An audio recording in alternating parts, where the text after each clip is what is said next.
Hello everyone, welcome back to the channel. I am Kris. Hey, stop. This is the real cause of the Revolutionary War. It just came out. This is from is that Aton Shea Films, 19 hours ago. A little thumbs up. I've already subscribed to the channel. If you can do the same for me, it helps out tremendously. There's a thanks button. You can also donate to my channel, request a video. Your name sponsors that video. Before we get any further along, sorry, I'm phasing. We're just gonna be like that. Okay, there you go. All week, beautiful. 70s, high 60s, low 80s one day. Had the windows open. It was fantastic. Woke up this morning at 4:30. Got out of bed, let the dogs out. Was making coffee. Looked out at 7. Had an inch of snow. What? Fine at 4:30. 7 inches of snow. It's about 9 now. Yeah, it's ridiculous. No idea. All right, so we're going to break this into two videos, and we're going to start right now.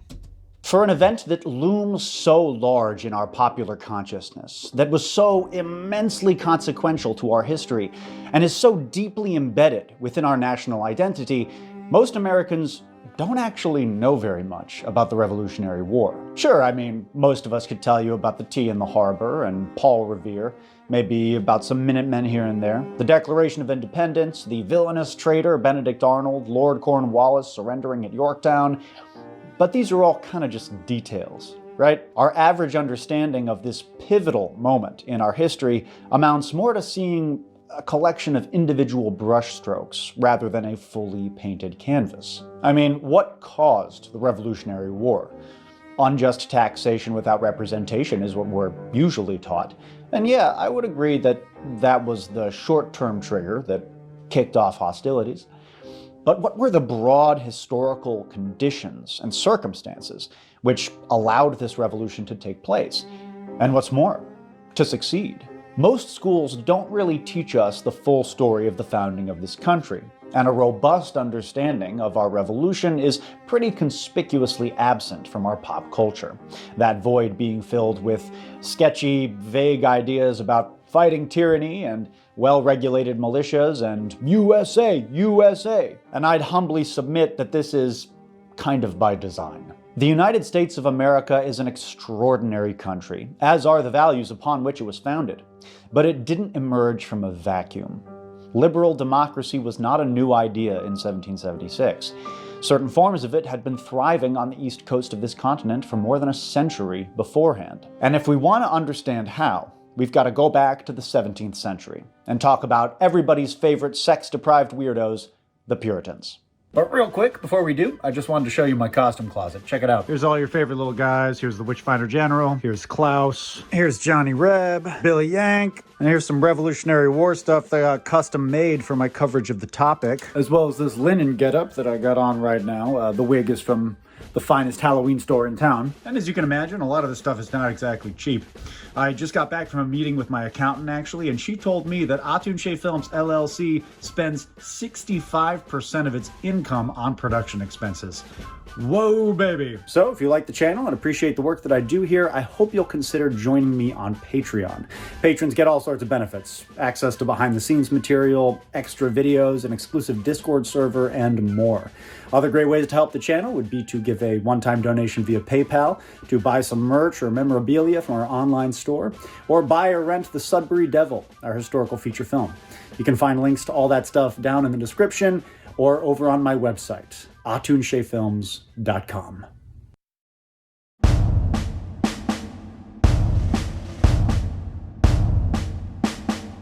So you may have heard about how in the early 17th century, Puritan separatists in England and the Netherlands had reached an ideological impasse with King James I and the Anglican Church.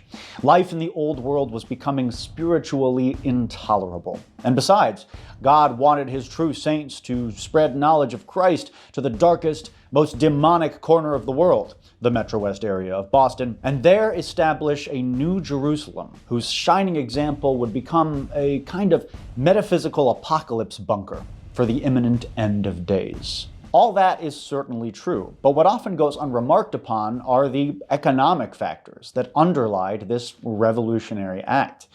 Puritan immigrants to New England were almost exclusively commoners. And crucially, most were part of a rising middle class of yeoman farmers, artisans, and guild merchants, whose wealth and productivity was beginning to challenge, even eclipse, that of the landed feudal nobility. Since the vast majority of international commerce centered in cities, the merchant class had begun in the Middle Ages as an urban phenomenon in places like the Italian city-states.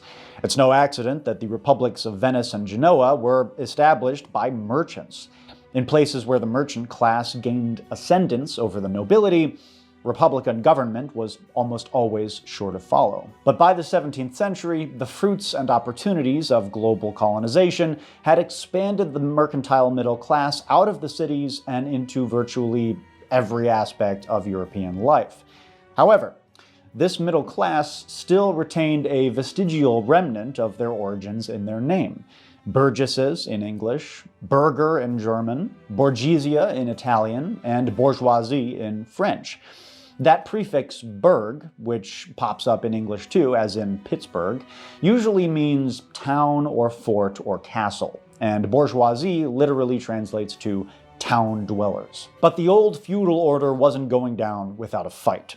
As the Burgesses amassed huge fortunes and all the influence that came with them, kings across Europe consolidated their power under this hot new philosophy called absolutism. In England, King James, and especially his son King Charles, became unprecedentedly despotic and encouraged an exclusionary culture among the nobility, drawing hard social lines between the God-chosen people with the magic blood and the tacky, nouveau riche upstarts of the merchant class. And as England became more and more inhospitable for the Burgesses in the 1620s and 30s, many of them decided to pull up stakes and head across the ocean to North America. Among them were some of the most legendary names in New England history. John Winthrop, the founder of Massachusetts, was the grandson of a master of the clothworkers, one of London's biggest craft guilds. Likewise, Roger Williams, the founder of Rhode Island, came from a middle-class merchant family. His father was also a member of one of the top London guilds. And despite the Plymouth Pilgrims' well-recorded distaste for, in Edward Winslow's words, the vain expectation of profit, the Mayflower expedition was financed by wealthy merchant adventurers under a corporate charter. That's not to say that Puritan religion, and all the anti-authoritarianism that came along with it, was insincere, or somehow a cynical cover for the settlers' crude economic interest. When your elementary school history teacher told you something vague and oversimplified about how early settlers came over for more opportunity and a better life, she wasn't entirely wrong. The merchant class was facing genuine persecution in England, both religiously and economically, and many rank-and-file Puritan immigrants correctly recognized that the colonies were a path toward upward mobility. Many of England's feudal tenants. I know that one of the reasons that for them coming was because of the fines that they would get from the Church of England if they did not attend. And like even today, if I think in today's money, it could have been like $100. Was it $100 a week? Which $100 a week, that was the penalty. I think it could have been more. I think you might have been fined daily. I don't think it was $100 a day in today's money, but it was something like, it's still a good chunk of change where you're dishing out every single day or every week, excuse me. Yeah. And small-time landowners became New England's magisterial, mercantile, and clerical elite. Who on earth can blame them for wanting to get out from under the thumb of outdated, arbitrary tyranny and improve their situation in life? My point is that when we cut through all the mythologizing about Plymouth Rock and turkey dinners and pumpkin pie, we find that there's a material root to this ideology of religious freedom that we've been told so much about. The Puritan push for a more democratized religious and political system in England stemmed from their frustration as a class, that despite their growing wealth and influence, they continued to be excluded from the social prestige and civic power of the nobility. And when this simmering anxiety not only went unaddressed, but actively suppressed by absolutist politics, it finally exploded into violence with the English civil wars between king and parliament. But there was a problem. To paraphrase historian Neil Davidson, radical Puritanism was an excellent battering ram for destroying the fortifications of feudalism. It proved much less effective as scaffolding to construct a new liberal order. Now, don't get me wrong, and I'm sure my longtime subscribers are kind of sick of hearing about this, but something they don't really teach us in American schools is that Puritanism was the wellspring of some of our most foundational ideas about liberalism. I mean, universal male suffrage, republican government, consent of the governed, all of that stuff was originally their idea, at least in the English-speaking world. Our culture implicitly encourages us to Yeah, a lot of male suffering back then, right? believe that these ideas just popped into existence during the American Revolution. The Founding Fathers had a unique genius and were bringing something unprecedented and utterly novel into the world. But that's just not true at all. The Puritans came up with this stuff more than 100 years prior. The world just wasn't quite ready for it yet. And perhaps more to the point, the Puritans themselves were ideologically ill-equipped in bringing it about. Their first principle was morality and godliness. They were an apocalypse cult. Whether in England or America, they thought their cultural political dominance was a harbinger of the end times. And apocalypse cults aren't exactly the best long-term planners. Revolutions are systems failures, and successful revolutions can't just overthrow the current system of power. They have to provide a viable alternative. In order to challenge the state, revolutionaries need to build extrajudicial, extra-statist power structures of their own, which can pick up where the old regime leaves off. As a decentralized, bottom-up social movement, Puritanism lacked the concrete power structures necessary to retain long-term rule after they overthrew and beheaded King Charles I. Hence, we had the so-called Commonwealth of England, 20 years of hard-handed Puritan military dictatorship before the restoration of King Charles II in 1660. But you know who did have concrete extra-statist power structures? The secular merchant guilds, who were less interested in morality than they were in enterprise. Their first principle was making money. The Puritans restructured the English state into a vehicle for bringing about the New Jerusalem, a fundamentally irrational goal that proved unsustainable. The merchants had a different vision, restructuring the state into a vehicle for facilitating commerce. And they had the organizational power to do it. So, after a brief, but similarly disastrous return to absolutism with Charles II and James II, the secular burgesses finished the process that the Puritans had started with the decisive Glorious Revolution of 1688, which established stable parliamentary rule under a neutered monarchy, enshrined liberal legal principles in an English Bill of Rights, and forever cemented the primacy of a capitalist economy in the British Isles.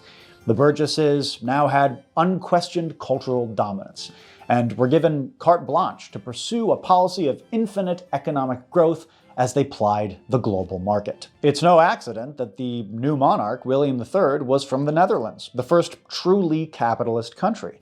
The Dutch had separated church and state, by state read commerce, and encouraged freedom of expression and religion.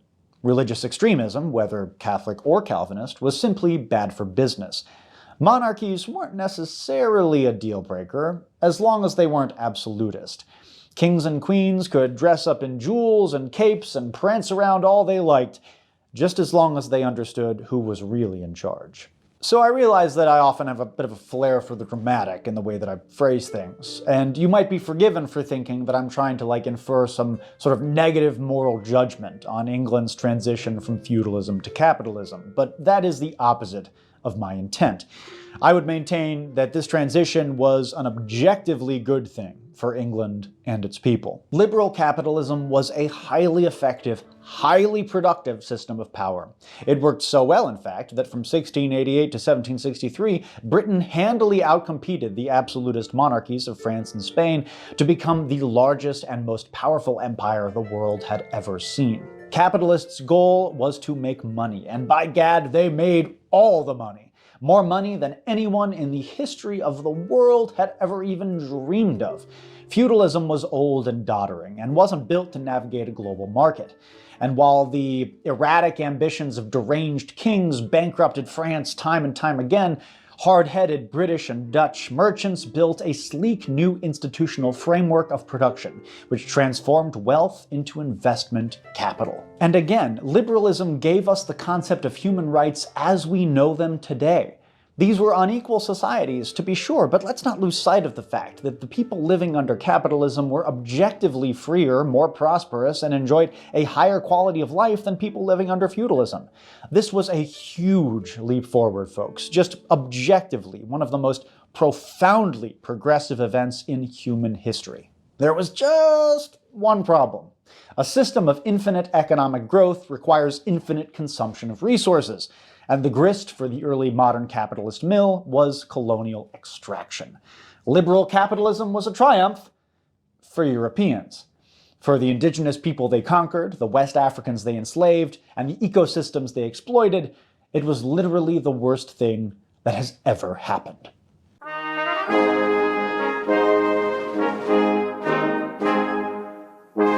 Separated by an ocean from the halls of power in Parliament, the 13 colonies of British America had largely been left to govern themselves during most of their history. By the so-called French and Indian War, power structures independent of the British government were already well entrenched in America. Power structures designed to advance transatlantic economic interests. And since liberal government exists primarily to enrich capitalists, there must necessarily be a fair bit of flexibility within that ideology to accommodate the very different types of economic activity occurring on the vast seaboard stretching from Georgia to Maine. New England's power structures were the... Sorry, dogs are fighting. Come on, let's... closest to what comes to mind when we think of true democracy. The province of Massachusetts, for instance, was entirely self-governing from 1691 to 1774 through the General Court, a body of elected representatives from every town in the colony. Their decentralized government reflected their decentralized economy. Most production in New England occurred deep inland in the lumber industry or far out to sea in the fishing and whaling industries. The supply chain would then pass these commodities down to the major port cities, where merchants would buy them, pack them, and ship them overseas. The collectivist ideals of Puritan settlers had long since been replaced by capitalist individualism, but many vestigial traces remained. Local town government remained the backbone of political life. New Englanders were still all about that self-important city on a hill type stuff, and they definitely still hated Catholics, even if witch hunting and apocalypse prophecies had become somewhat passé. The mid-Atlantic colonies were a bit more of a mix of power structures, a mess of semi-feudal, semi-capitalist contradictions. In the countryside, Dutch patroons and British manor lords owned massive tracts of land worked by tenants and squatters. Ostensibly, these landlords were elected by freeholders, but in practice, they were hereditary positions. Meanwhile, the urban centers of New York City and Philadelphia were the apotheosis of early American capitalism. Diverse and cosmopolitan, these were major industrial centers and hubs of transatlantic trade. Influenced by Dutch rationalism and Quaker tolerance, they were also fiercely socially liberal, with long traditions of freedoms of speech, religion, and the press. New York and Pennsylvania were both ruled by a royal governor, but he shared power with legislatures dominated by wealthy local merchants. And on the bleeding edge of the liberal spectrum were the slave societies of the South. Obviously, Virginians didn't call one half of their bicameral legislature the House of Burgesses for nothing, but the extent to which the southern colonies were capitalist is highly debatable. During the English Civil Wars, the House of Burgesses had supported Parliament, but the General Assembly and the royal governor supported the monarchy. And in the aftermath of Bacon's Rebellion, a late 17th century lower class uprising against the planter elite, that same governor consolidated power within the General Assembly, which represented the interests of the most powerful plantation owners, setting the stage for the decidedly anti-democratic slaveholder oligarchy of the Old South. And as varied as these systems of power were, one thing united all of these different visions of American liberalism: their close proximity to the colonial project. From the very first liberal power structures ever devised in British North America, the direct democracies of Plymouth Colony and Massachusetts Bay, American liberalism was full of Puritan rhetoric about freedom, equality, and self-determination. Of course, simultaneously, these same colonists were hunting witches, executing religious dissidents, enslaving Africans, and committing genocide against Native Americans. Many people see this as a glaring paradox, a fundamental contradiction within the liberal American experiment. These people are missing the point. The system was working exactly as intended. There is no inconsistency here. Again, what is the point of liberalism? Why does it exist? Its function was to provide a state which would liberate the burgesses from feudalism and unleash the full potential of capitalist commerce. So you do have genuine freedom within a certain circle of privileged citizenry. It was a much bigger circle than feudalism's, and that's commendable, but it was still relatively small. In early New England, you had to be a white Puritan male to be within that circle. In the Mid-Atlantic, you had to be a white male landowner or merchant, but your religion didn't really matter as much. In the South, you had to be a plantation owner. Inside the circle, things were really nice. Yeah, you had to be a plantation owner. Was a gentleman. What was it? Yeoman. They used to call him. Is it yeoman? It's like Yeoman. Yeoman. Farmers and planters. Gentlemen. But the view outside the circle was that of a bristling phalanx that was coming for you and was gonna take all of your shit. American freedom was never meant to apply to everyone. Its economy was based on extraction. How on earth can an extractive economy really function if there actually is liberty and justice for all? We're often told that the American Revolution was primarily a conflict of ideologies. America was a liberal republic in the making that threw off the shackles of feudal tyranny, two fundamentally incompatible political systems whose coexistence had become intolerable. But I would contend that this is far from the truth. Instead, I see the 12 years of unrest and discord from 1763 to 1775 as a growing rift between two competing liberal power structures. I think there was more variation of liberal government within the colonies themselves than between, say, New York and London. But what set British liberalism apart was that it did double duty, both as a government by capitalists for capitalists and as a seat of imperial power. The British government had additional responsibilities that the governments of the 13 colonies simply did not. Among them, the defense and maintenance of a vast global empire. Up until the 7 Years' War, British and American power structures had been symbiotic, mutually beneficial, and broadly ideologically indistinguishable. But following the French defeat, their material interests no longer aligned. Bankrupted by the war, Parliament asserted their economic and political superiority over the colonies, instituting mercantilism abroad while enjoying the fruits of capitalism at home. They began to enforce customs regulations, which they had previously turned a blind eye to. They outlawed colonial paper money. They ordered colonial legislatures to provide funding for the regular military. And of course, they levied horrifically unpopular taxes, which, coming as they did during an economic downturn, hit the working class especially hard. We're going to stop it there. I went back 5 seconds, but we'll pause it there. We'll be back with... Oh, this is driving me crazy. It's because of the shirt. I guess I can't handle white shirts. I don't know. Racist. So anyways, we're going to end it there. We'll be back with part 2. I didn't contribute a whole lot because I'm just listening to what he has to say. I'm just curious what the real cause is. Again, it's the real cause from his perspective, not necessarily the overall, overarching, whatever you want to phrase it as. All right, we'll be back with part 2. Until then, it's getting chilly in here, so I'll probably grab something.